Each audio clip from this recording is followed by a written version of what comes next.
제가 목회자로서 여러 가지 참 사명에 대한 또 책임에 대한 그런 고민들이 늘 많습니다. 이제 달라스 연합교회에 와서 딱 1년이 됐습니다. 제가 1년이 되었는데 1년 동안 하나님께서 제게 주신 여러 가지 교훈이 있지만 제가 하나님 앞에서 1년밖에 안 된 담임 목사로서 붙잡는 제 기도 제목이 있다면 무엇보다 물론 교회가 부흥하고 성장하고 우리 성도들이 평강 가운데 지내고 이거 너무 중요한데요. 그것보다 제가 하나님 앞에서 하나님 앞에 한 사람으로서 제 심령 안에 하나님의 은혜가 마르지 않게 하는 것. 제 심령에 하나님의 은혜가 계속하여 흐르는 것이 가장 중요하다는 것을 깊이 깨닫게 됐습니다. 왜냐하면 상황이라는 것은 언제라도 바뀔 수 있기 때문에 사람들에 대한 반응이라는 것은 언제라도 바뀔 수 있기 때문에 제가 눈에 보이는 열매들에 집착하게 될 때 저도 모르는 사이에 하나님과 제가 먼저 우선순위가 아니라 그 사이에 무엇인가가 저를 가로막는 것이 생길 수 있게 되더라는 것이죠. 1년 정도 동안 안에 돌아보면 제가 잘못한 것은 많지만 하나님께서는 오직 은혜로만 이끌어 주셨다라는 고백을 제가 하게 됩니다. 1년여의 그 기간 동안 정말 많이 기도해 주시고 또 열심을 다해서 함께 동역하면서 몸된 교회를 세워나가고자 애를 써주신 우리 성도님들께 감사드리고 또 그 1년의 기간 동안 부족함에도 불구하고 하나님께서 은혜 베풀어 주신 그 하나님을 바라보면서 감사를 드립니다.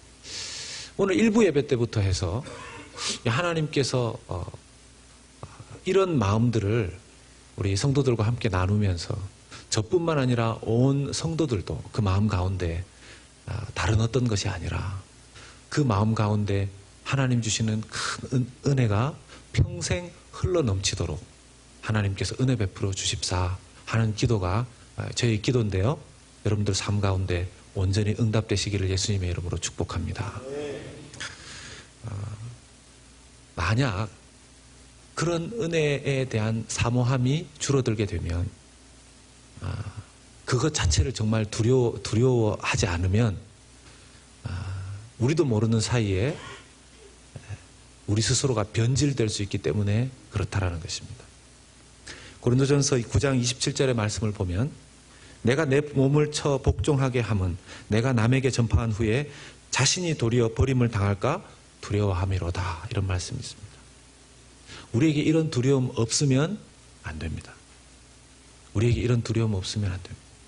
만약 지금 내가 하나님 앞에 이런 거룩한 두려움이 없다면 지금 우리의 심령에 무슨 문제가 있거나 고장이 났다는 것을 생각해야 됩니다. 이건 지옥 갈까봐 두려워하는 그런 성질의 것이 아닙니다. 지금 내가 어떤 율법을 지키지 않아서 헌금 제대로 하지 않아서 주일 지키지 않아서 기도 생활 똑바로 하지 않아서 하나님 앞에 매맞을까봐 두려워하는 그 두려움을 말하는 거 아닙니다. 하나님이 거룩하신 분이시기 때문에 그 거룩하신 하나님과 내가 지금 함께 있다면 나라는 인간이 그 거룩하신 하나님 앞에 어떤 존재로 지금 내 상태가 어떠한지를 돌아볼 때 생기는 그런 거룩한 영적인 부담감과 두려움인 것이죠. 이런 분들이 계십니다. 목사님, 저는 지금 그런 거 돌아볼 시간도 없고 언젠가 때가 되면 리타이어 하면 또 아니면 리타이어를 해서도 지금도 아니라 이제 몸이 완전히 이제는 하나님 앞에 한국에서 미국으로 이민 왔는데 이제는 저 천국으로 이민 갈 때 되면 그때 싹 정리하겠습니다. 그런 분 계시다면요. 그때 되면 늦습니다. 그때 그 정리할 시간 없습니다. 지금 은혜 받아야 되는 때이고 지금 내 영혼이 주님 앞에 준비되어야 되는 때인 줄로 믿으시기를 축복합니다. 왜냐하면요, 여러분, 오늘 여기 와 계신 분 중에는 지난주에도 그랬습니다. 생전 처음 교회 나오시는 분이 계셨어요. 생전 처음 교회 나오시는 분.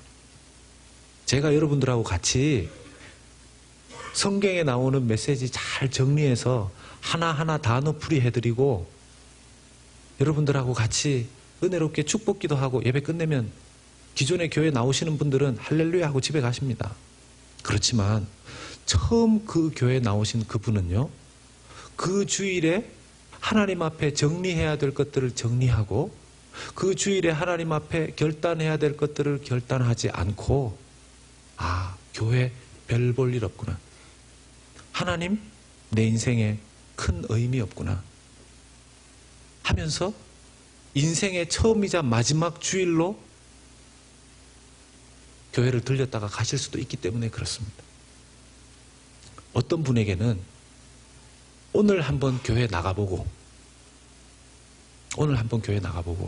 안 되면 다 접자, 이런 분도 여기 계실 수 있습니다. 그런 분에게 있어서는요, 오늘 이 자리에서 예배 가운데 하나님을 만나는 일이 그분에게는 절대적으로 중요한 시간이고 그분에게는 너무너무 간절한 상황이 되는 것입니다.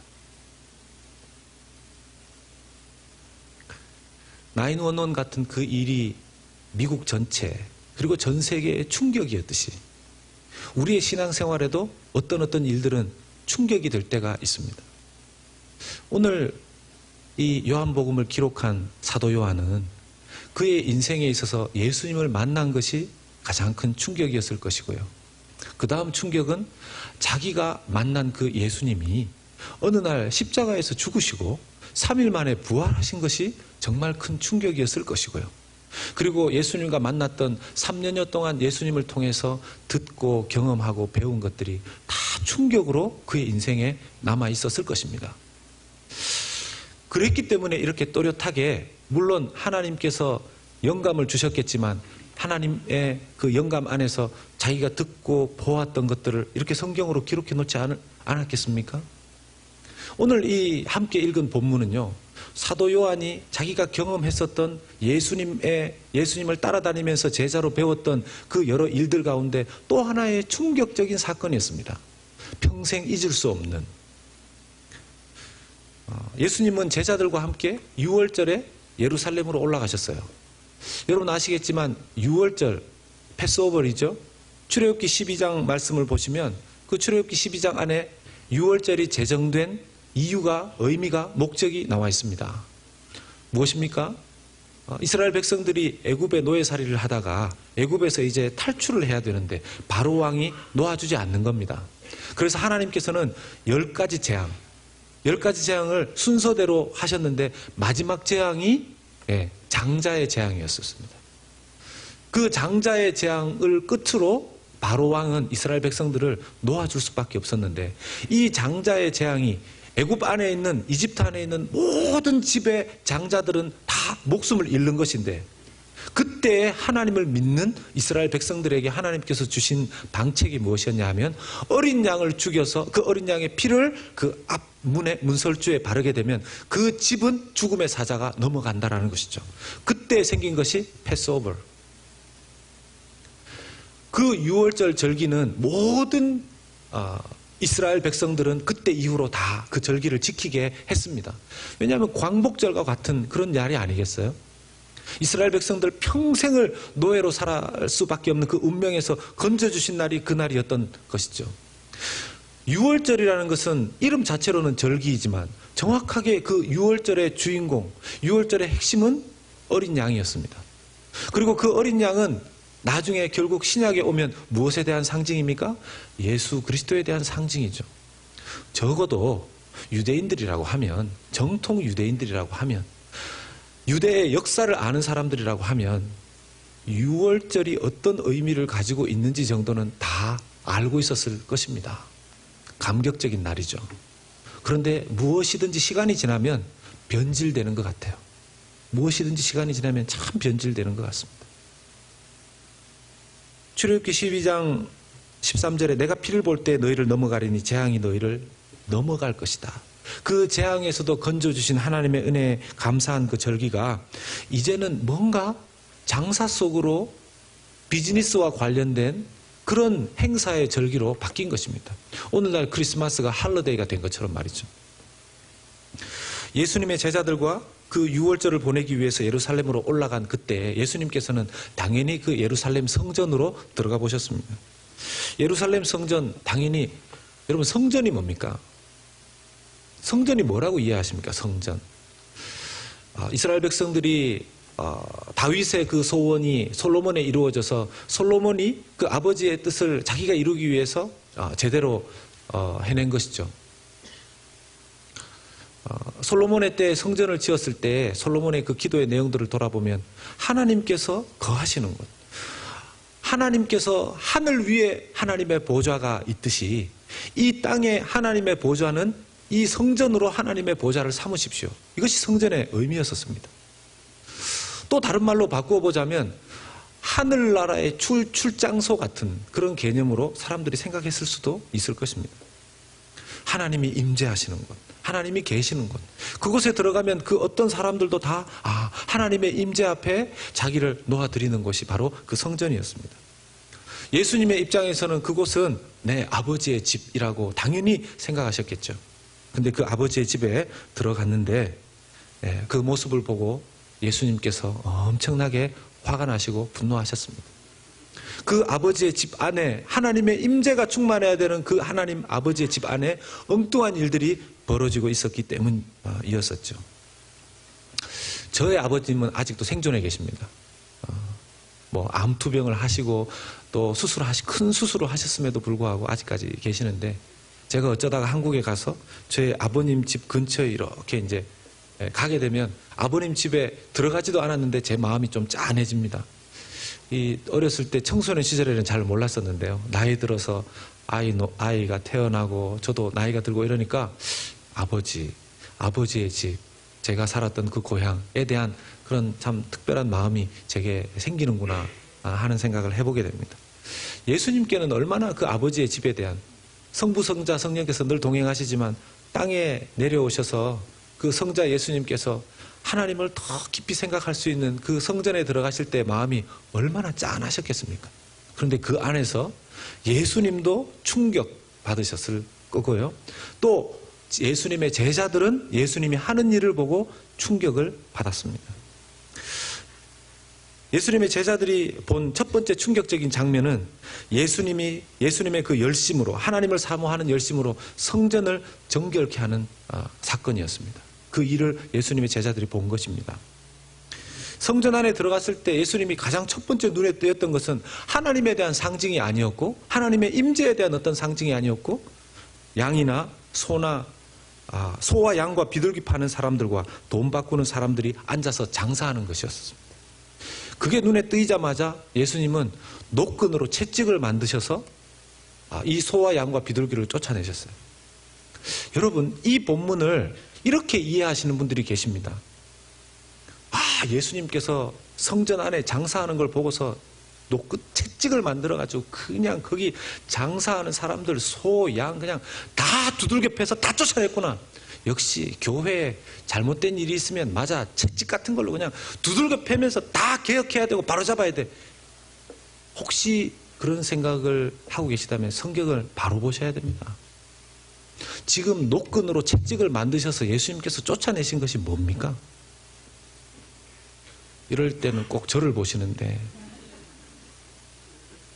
제가 아니고요. 성경을 보셔야 돼요. 예수님께서 노끈을 만들어서 채찍으로 쫓아내신 것은 소와 양과 비둘기예요. 예수님 채찍으로 사람 때리지 않으셨습니다. 해방신학자들, 과격한 개혁을 부르짖는 사람들, 이 성경을 가지고 꼭 그 대목에 사용합니다. 그냥 교회에 막 있는 사람 없는 사람, 부자들 돈 탈탈 털어가지고 있는 집 그냥 탈탈 털어가지고 다 가난한 사람 나눠줘야 된다. 그럼 성경 어디에 그런 게 있습니까? 꼭 그분들은 부자 청년 비유를 그런 데 사용합니다. 부자 청년한테 예수님이 네 재산을, 전 재산을 다 팔아서 가난한 자들에게 나누어 주라. 그게 그런 뜻이 아닙니다.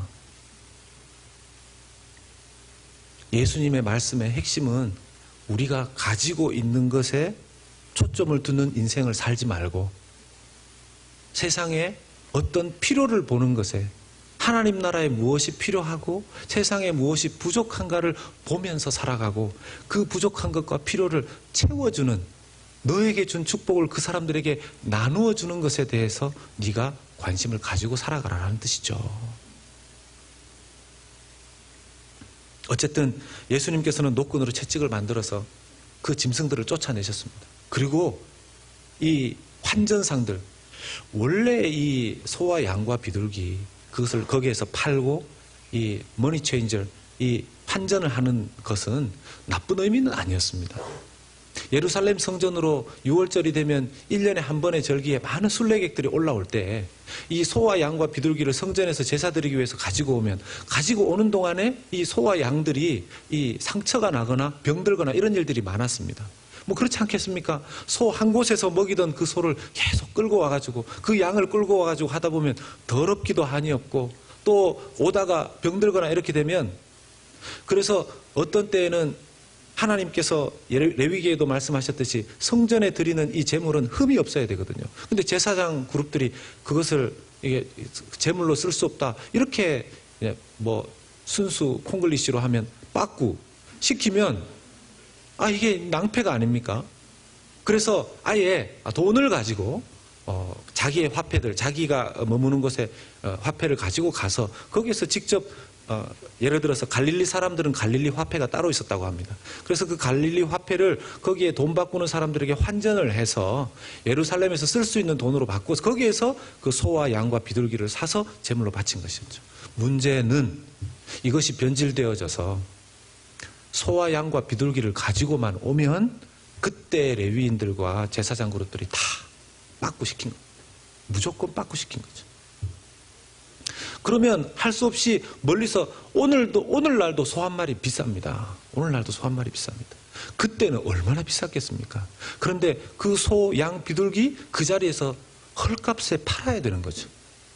그렇게 헐값에 팔린 재물들을, 동물들을 다시 거기에서는 헐값에 사서 환전상을 거치면 비싼 값에 똑같은 그 동물들이 팔리는 겁니다. 중간에 얼마나 많은 돈을 착복을 했겠습니까? 그런 일들이 성전 안에서 이루어졌던 것이죠. 문제는 이 성전 안에서 이루어진 일이 어느 날 하루아침에 됐겠습니까? 어느 날 이렇게 변질되기 시작한 것이 많은 사회에도 퍼지고 사람들은 알고 있었지만 이게 잘못된 것이라는 걸 생각을 했겠지만 아무도 거기에 대해서 직접적으로 행동을 한 사람은 없었던 것 같아요. 왜냐하면 버젓이 지금 성전 안에서 이런 일들이 이루어지고 있으니까. 예수님께서 행동으로 옮기신 거죠. 상을 뒤집어 엎으셨습니다. 그런데 여러분, 여기에서 생각하셔야 되는 게 있어요.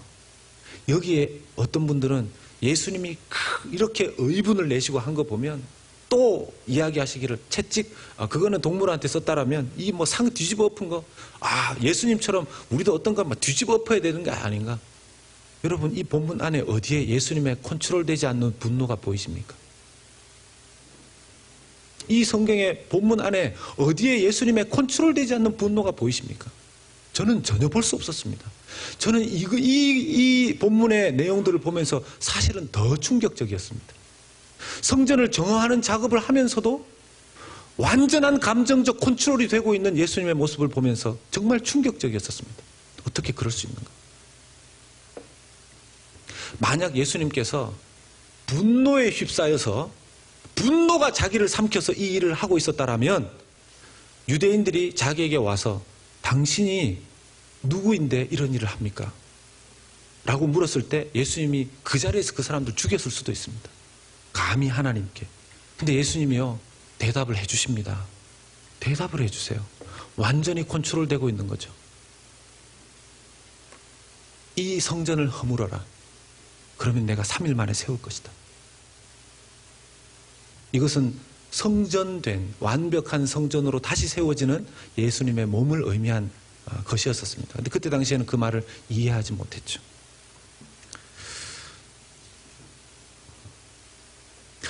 예수님께서 오셔서 제자들과 함께 제자 훈련을 하시는데 처음에는 결혼잔치에 가시더니만 이번에는 성전 정화를 하십니다. 하나님께서 직접 이 세상에 오셔서 이렇게 세상을 보셨다라면 마음에 들지 않는 것이 어디 한두 구석이었겠습니까? 어디 성전 안에만 그렇게 장사하고 이렇게 사람들을 등쳐서 예배드리러 온 사람을 등쳐서 돈 벌려고 하는 그런 일이 성전 안에만 있었겠습니까?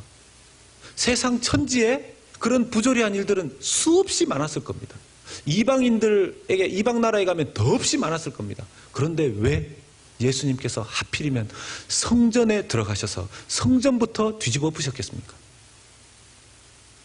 오늘날도 우리가 예수님을 믿는 사람들로서 세상을 바라보면 우리가 정죄하고 싶고 잘못됐다고 생각되는 것들이 수없이 많을 겁니다. 그런데 예수님이 우리에게 오셔서 첫 번째로 하기를 원하시는 일은요, 우리 자신 뒤집어 엎는 일입니다. 우리 자신 뒤집어 엎는 일입니다. 나를 정화시키지 않고 세상을 바꾼다는 것, 그건요 세상에 안 믿는 사람들도 이미 열심히 잘 하고 있는 일입니다. 그렇게 해서는 세상 절대로 바뀌지 않습니다. 한국에 기독교가 처음 들어올 때, 조선시대가 이제 개화되기 시작했을 때 그 기독교가 들어오면서 소위 말해서 조선의 양반과 상놈 계급 안에서 상놈들도 예수님을 믿기 시작했습니다. 한국에 승동교회라고 있습니다. 승동교회. 승동교회 최초의 장로는 백정 출신입니다. 그래서 승동교회 옛날 별명이 백정교회였다 그래요. 조선시대, 조선 말기에 왕의 왕손이라고 그러죠, 왕손. 왕손 중에서 왕손의 마부가 이름은 엄시오, 성은 엄시오, 이름은 영수였다고 하는데, 이 엄영수라는 마부가 왕손의 이 마차를 끌고 가는데, 이 엄영수라는 사람이 예수님을 믿게 된 거죠. 어느 날 왕손에게 이야기합니다. 나으리, 예수님 믿으시죠? 그러니까 이 왕손이 하는 이야기가, 아니 예수를 믿으면 너 같은 상놈이 양반으로 바뀐다더냐? 이렇게 얘기를 하니까 이 엄영수라는 마부가 얘기합니다. 나으리, 예수를 믿는다는 것은 그런 것을 의미하는 것이 아닙니다.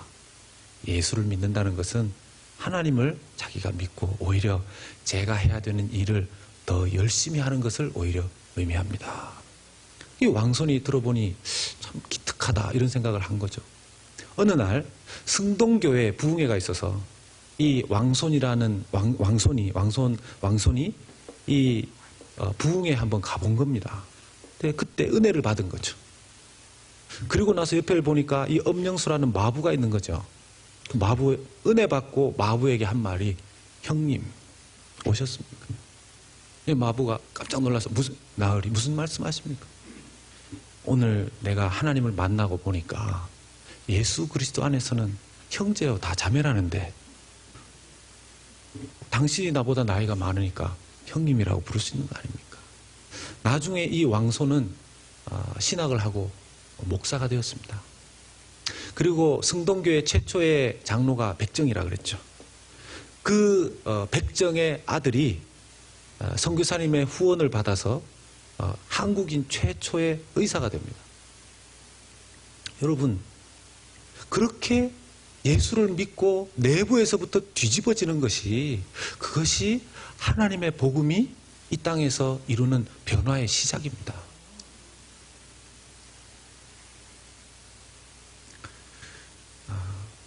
오늘 이 말씀을 묵상하면서 제가 혹시나 그런 일은 잘 없겠지만 예수님께서 당장 저희 교회에 오신다면 혹시나 두들겨 맞거나 뒤집어지거나 이럴 일은 없는가 제가 좀 생각을 해보게 됐습니다. 저 자신에 대해서도 제 목양실에는 괜찮은가, 당회실은 괜찮은가, 우리 안수 집사님들은 괜찮은가, 아니 우리 교회 전체는 괜찮은가, 이런저런 생각들을 좀 해보았었습니다. 두 번째로 제자들이 보았던 충격적인 장면은 인간이 아무리 소중히 여기는 것도 하나님 앞에서는 아무것도 아니라는 것을 보게 된 겁니다.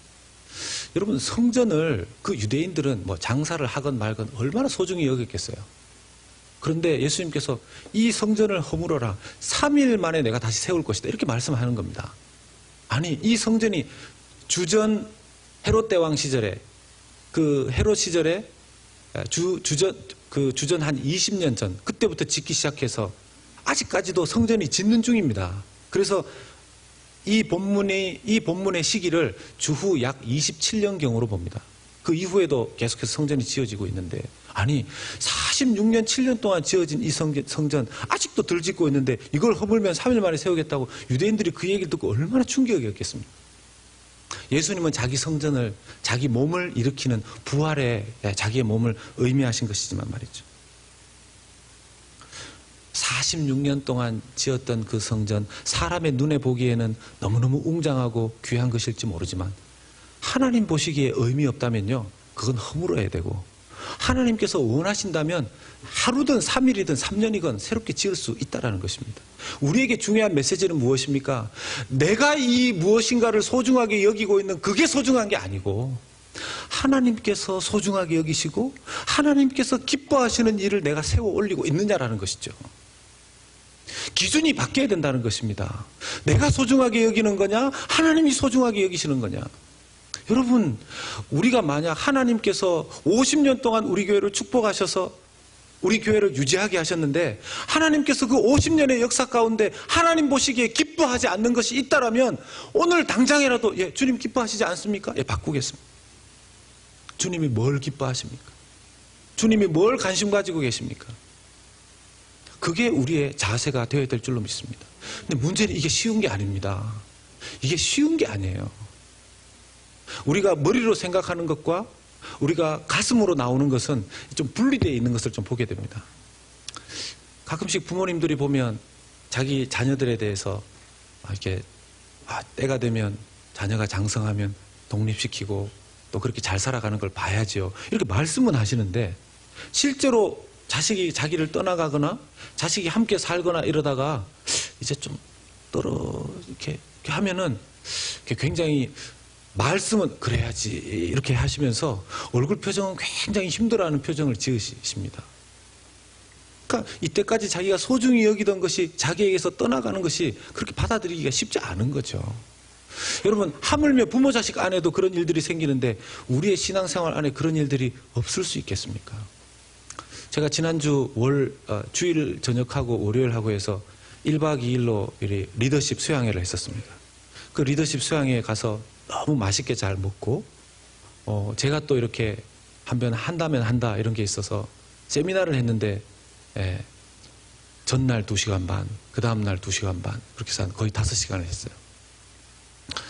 어떤 분들이 안 가기를 잘했다 이렇게 생각하시는 분들이 지금 계실지 모르겠는데, 제가 믿기로는, 제 믿음입니다. 들은 적은 잘 없고 제가 믿기로는 가신 분들은 다 좋았어요.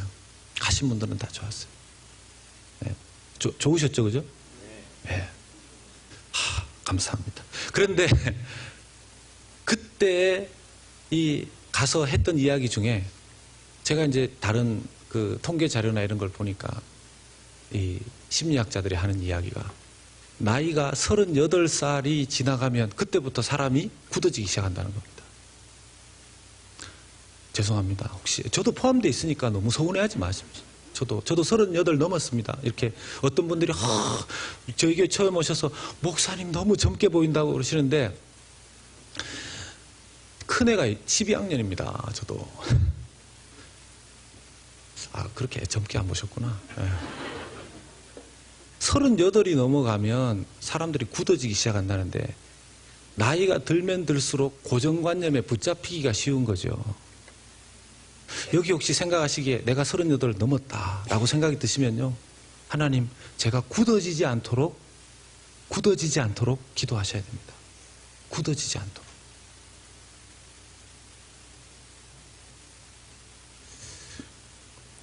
(50년) 된 우리 교회라면 벌써 다른 교회가 38년쯤 되었었으면 그 사이에는 수많은 변화가, 여러분, 그래서 보면요, 오히려 교회가 세워지고 창립된 지 얼마 안 된 교회들 중에서 하나님께서 이 교회에 기뻐하시는 것 뭐냐, 바꾸기를 원하신다라고 생각되면 계속해서 바꾸는 가운데 하나님께서 정말 그 교회를 건강하게 세워주시는 경우들이 많습니다.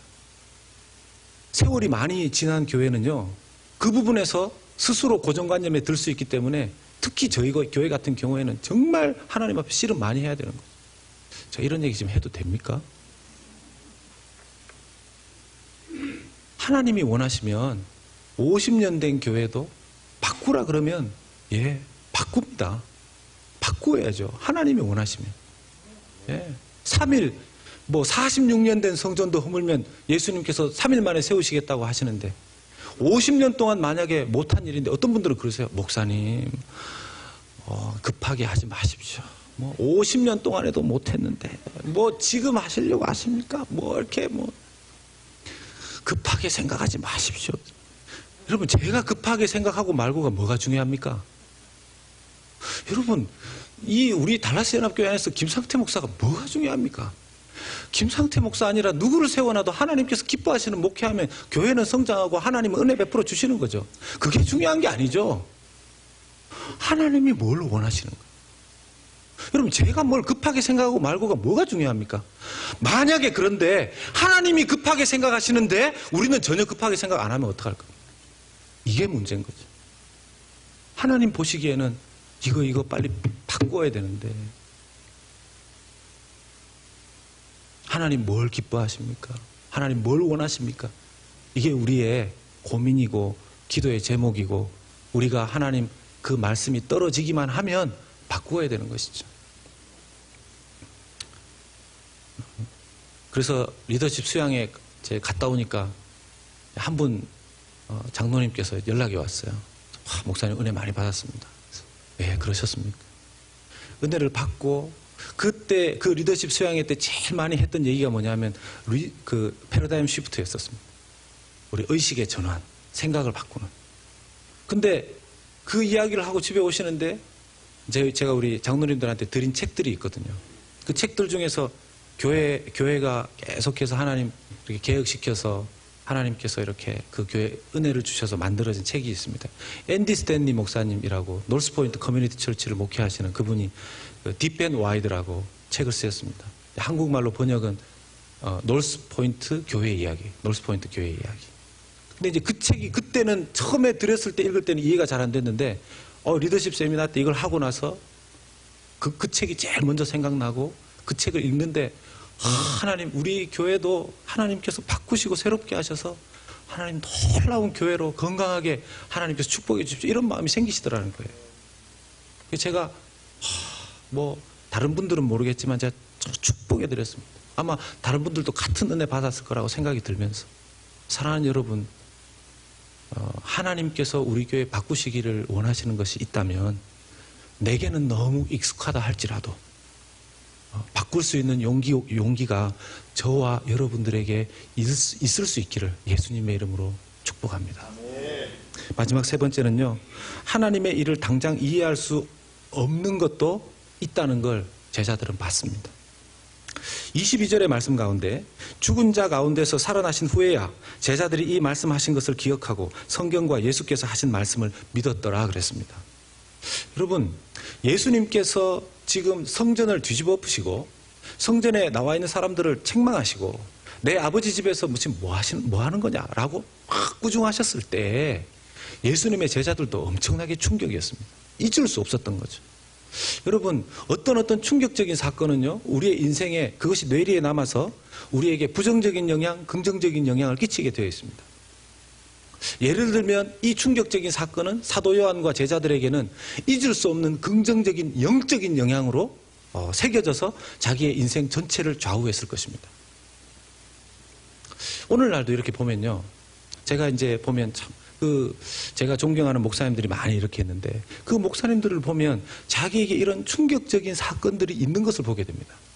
여러분, 이 목사님 참 건강하게 한국에서 잘 목회하시는데 그분의 아버님이 40일 금식 기도를 2번째 하시다가 돌아가셨어요. 그분에게 그게 얼마나 충격적인 사건이었겠습니까? 평생 잊을 수 있겠습니까? 이찬수 목사님에게 있어서 평생 멘토인 고 옥하는 목사님. 옥하는 목사님 목회하는 그 시절에 매주 토요일이 되면 제가 섬겼던 이전의 교회들 중에서 한 교회에 새롭게 담임 목사님으로 오셨는데 그분이 서울 사랑의 교회에서 15년 사역하다가 오신 분이셨어요. 이분이 15년 동안 자기가 본 고 옥하는 목사님, 아마 이찬수 목사님하고 같이 그걸 경험하셨겠지만 금요일 저녁 토요일쯤 되면요 목양실 근처에는 가지도 못했답니다. 어떤 사람도. 금요일 저녁 토요일쯤 되면요 목양실 안에서 주여 성도들을 먹일 수 있는 말씀을 주시옵소서, 교회를 살릴 수 있는 말씀을 주시옵소서, 그 기도를 그렇게 간절히 해대는데 그 근처에 그 기도가 너무 간절해서 부목사님이건 성도들이건 사모님이건 식사는 하셨는지 안 하셨는지 모르지만 여러분 그런 자기의 멘토 목사님의 그 모습이 자기에게 충격적으로 새겨져 있으니까 목회 속에서 어떤 문제에 부딪히면 그 장면이 떠오르는 거죠.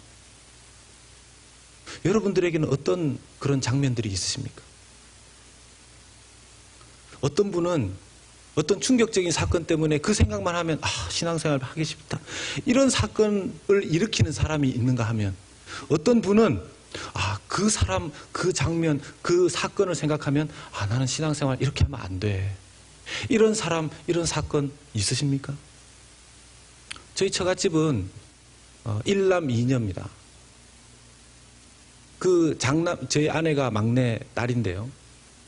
제가 몇 번 말씀드린 적이 있는데 장남이었던 그 아들은 어렸을 때부터 신앙생활을 정말 잘하는, 공부도 너무 잘해서 좋은, 그때만 해도 이렇게 뺑뺑이가 아니라 소위 이렇게 시험 쳐서 들어가는 좋은 고등학교에 들어가고 나중에 의사가 되고 또 신학을 해서 선교사 나가고 싶은 꿈을 가지고 있었던 사람이었죠. 고등학교 1학년 여름 수양회에 가서 심장마비로 빨리 하나님 부르심을 받았습니다. 여러분 이 충격을 자식 잃어보지 않은 사람 누가 알겠습니까? 자식 잃어보지 않은 사람 누가 알겠습니까? 제가 저희 장인 장모님이 이 사건을 어떻게 이해하셨는지는 잘 모르겠지만 그 다음 주에 감사헌금 내셨어요.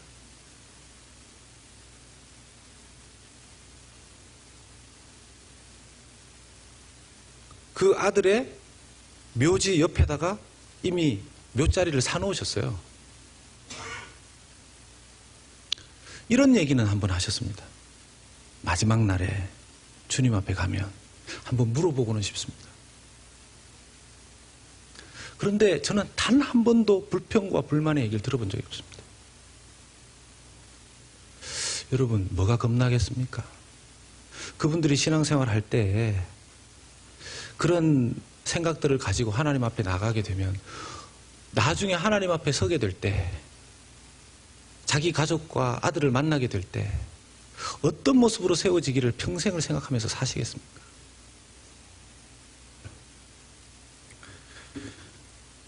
사도 요한과 제자들은요, 여러분 아시지만 사도 요한은 12제자들 중에서 유일하게 순교당하지 않고 이 땅에서 자기 생애를 다 하고 하나님 앞에 부르심을 받은 사람이었습니다. 사도 요한 같은 이가 변질되지 않고 여러 성경을 기록하고 또 하나님 앞에 귀하게 쓰임받을 수 있었던 이유 중에 하나는 바로 이 충격적인 장면이 그의 평생의 머릿속에 늘 있었을 것입니다. 예수님께서 뒤집어 엎으셨던 그 성전, 그 하나님의 열심으로 성전은 정결해야 된다는 것, 그리고 예수님이 부활하셔서 바로 예수님의 몸이 성전되었다는 것, 그리고 그 성전된 예수님을 믿을 때 우리 자신도 하나님의 성전이 된다는 것. 본인이 여러 가지 생각으로 복잡해지거나 세상 어떤 염려, 근심, 야망이 자기에게 들어올 때마다 예수님의 그 성전 안에서 소와 양과 비둘기와 환전상을 뒤집어 엎으셨던 그 하나님, 그 예수님의 열심이 자기에게 늘 충격적인 장면으로 와 있지 않았겠습니까?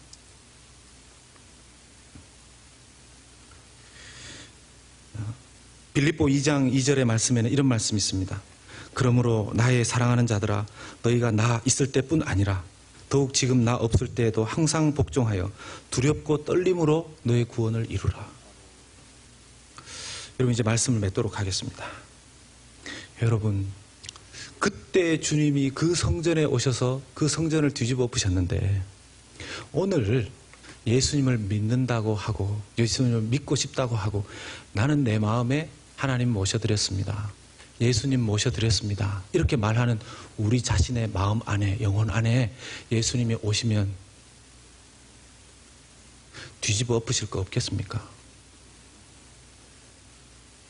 생각으로는 계속해서 이거 바꾸어야 되는데 이거 더 이상 생각하면 안 되는데 이런 행동하면 안 되는데 라고 생각했던 것 우리 힘으로 안 된다는 거 잘 아시죠? 예수님 오셔야 합니다. 그래서 이 성전을 정결케 했던 예수님의 그 오심이 우리의 영혼에도 오시도록 여러분 이렇게 기도하실 수 있겠습니까? 예수님, 주님, 제 마음에도 제 영혼 성전도 정결케 해 주시옵소서.